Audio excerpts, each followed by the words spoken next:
Lakers niluto sa laban ngayong araw, pinaalis si Luka Doncic. Memphis Grizzlies rookie Jalen Wells, grabe ang natamong injury. At Warriors, viral ang alley-oop pass ni Curry kay Jackson Davis. Na-eject si Luka Doncic ngayong araw sa huling bahagi ng dikit na laban sa pagitan ng Los Angeles Lakers at Oklahoma City Thunder. Ang mabilis na pagtawag ng kanyang pangalawang technical foul ang naging dahilan. Ito ay bunga ng kanyang komento sa isang fan na nasa panig ng Oklahoma City. Leading ang Lakers nang ma-eject si Doncic. Mula ron ay bumitaw na sila. Tinapos ng Thunder ang laro sa isang run upang makuha ang panalo at magbigay ng dagok sa kampanya ng Lakers para sa mas mataas na pwesto sa siksikang Western Conference. Si Luka ay nakascore ng isang contested layup sa ika-4 na quarter na nagbigay sa Lakers ng isang kalamangan. Pagbalik niya sa depensa, may sinabi siya sa isang fan na nakaupo sa gilid. Ang referee na si JT Orr na nasa malapit ay maaaring inakala na ang sinabi ni Luka ay para sa kanya. Ano man ang interpretasyon, tapos na ang araw ni Doncic. Tinawagan siya ni Orr ng technical foul. Ito ang kanyang pangalawa sa laro kaya siya ay na-eject. Na-shoot ni SGA ang free throw para itay ang laro. Isa pa ang naipasok niya matapos tawagan ng technical si Jared Vanderbilt makalipas ang 13 segundo. Si Austin Reeves naman ay nag-shoot ng 2 free throws para maibalik ang lead sa LA. Ngunit bumawi si Alex Caruso ng isang 3 para sa 2 kalamangan at mula roon ang OKC na ang namayagpag.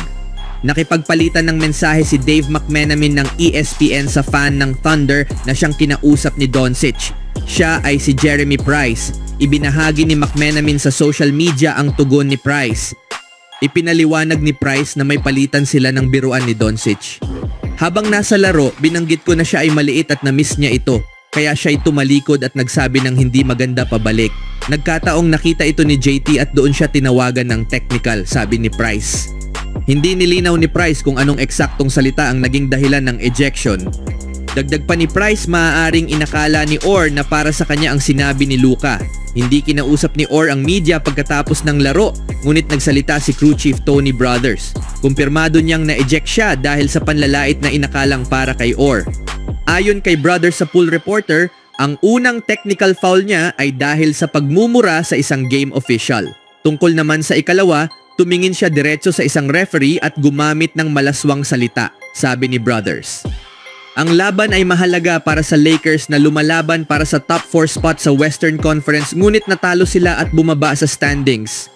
Nanatili silang ikatlo, ngunit lumiit ang agwat nila laban sa Nuggets at Grizzlies. Malapit na rin silang mahabol ng mga nasa play-in tournament zone na may 3 laro na lang natitira sa regular season. Nakuha na ng Oklahoma City Thunder ang number 1 seed. Mainit ang simula ng parehong team sa 3, ngunit unti-unting nag-lead ang Thunder. Nakabawi ang Lakers sa ikatlong quarter, ngunit nang ma-eject si Luka, bumagsak ang laro ng Lakers. Si Doncic ay nagtala ng 23 puntos bago ma-eject.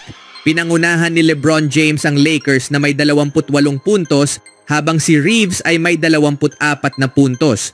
Gayunpaman, kinapos pa rin sila dahil sa mas mahusay na shooting at composure ng Thunder. Sa sumunod na laban naman, lumabas ng court sa stretcher si Jalen Wells, rookie ng Memphis Grizzlies, nitong araw matapos ang isang flagrant foul na naging dahilan ng matinding pagbagsak niya sa kanyang likod habang sinusubukang mag-dunk. Nangyari ang insidente sa isang fast break play sa ikalawang quarter ng laban kontra Charlotte Hornets. Nakuha ni Wells ang bola ng walang depensa sa harap niya at may bukas na dunk sana, ngunit si KJ Simpson, kapwa rookie, ay bumangga sa kanyang mga binti, dahilan para bumagsak si Wells ng patagilid. Agad na lumapit si Simpson para tingnan ang kalagayan ni Wells, ngunit nanatili itong hindi gumagalaw sa sahig. Tumahimik ang buong Spectrum Center habang nilalapitan si Wells ng mga medical personnel. Tinawagan si Simpson ng flagrant 2 foul. Ibig sabihin ay nakita ng mga referee na may hindi kinakailangan at labis na contact ang ginawa niya, kaya't siya ay automatikong na-eject sa laro. Pinalakpakan si Wells ng crowd habang inilalabas siya ng court sa stretcher. Nakastabilize ang kanyang ulo at leeg. Bahagya niyang tinaas ang kanyang kamay habang pumapasok sa tunnel na sana'y senyales na kontrolado pa rin niya ang kanyang katawan. Nagbigay ng update ang ama ni Wells, si Fred, sa ikalawang kalahati ng laro.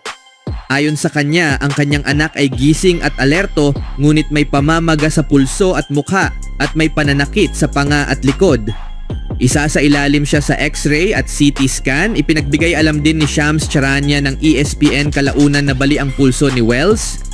Pumasok si Wells nitong araw bilang isa sa mga pinaka-promising na rookie ng NBA ngayong season at marahil isa sa mga pinakakahangahangang kwento. Matapos ang college career niya na nahati sa pagitan ng Sonoma State at Washington State, siya ay pinili bilang ika-39 na overall pick noong nakaraang taon ng NBA draft at agad na nakakuha ng pwesto sa rotation ng isang playoff contender. Kilala siya lalo sa kanyang depensa na naging kapansin-pansin kaya tinuturing pa nga siya ng ilan bilang posibleng Rookie of the Year candidate. Ang pagkakadiskubre sa kanya sa second round ay isa ng malaking panalo para sa Memphis lalo na sa isang season na puno ng hamon. Ngayon, ang tanging hiling ng team ay hindi pang matagalan ang naging pinsala niya.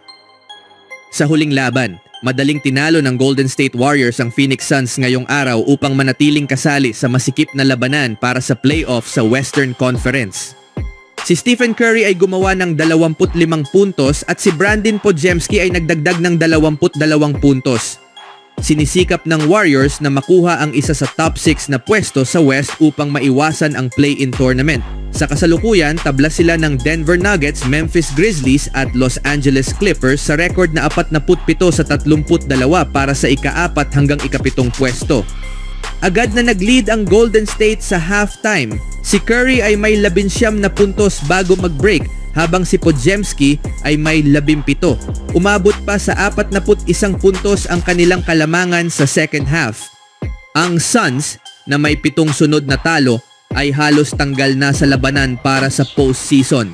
Ang tanging paraan upang makapasok ang Phoenix sa play-in tournament ay kung mananalo sila sa huling 3 laro ng regular season at matatalo naman ang Dallas Mavericks sa kanilang huling 3. Pinangunahan ni Devin Booker ang Suns na may 21 punto habang sina Grayson Allen at Ryan Dunn ay may 32 punto. Ang 38 puntos na pagkatalo ay ang pinakamalala ng Suns ngayong season. Pinadapa ng Golden State ang mas mahinang kalaban at may 2 pang laban kontra San Antonio Spurs at Portland Trail Blazers na pabor sa kanila. Ang huling laban nila kontra Los Angeles Clippers ay maaring maging mahalaga para sa playoff positioning. Para nang handa ang Phoenix na magbakasyon, maganda ang laro ni Booker sa first half pero doon na rin natapos ang mga positibong bagay para sa Suns. Si Moses Moody ay nag-shoot ng 3-pointer sa unang quarter para bigyan ng 2 kalamangan ang Warriors at hindi na sila naungusan mula noon. Mababa ang shooting ng Suns na 35 sa 88 mula sa field at 12 sa 43 mula sa 3-point range. Pagkatapos ng laro, nag-viral ang alley-oop pass ni Curry patungo kay Jackson Davis na naghatid sa isang napakagandang dunk.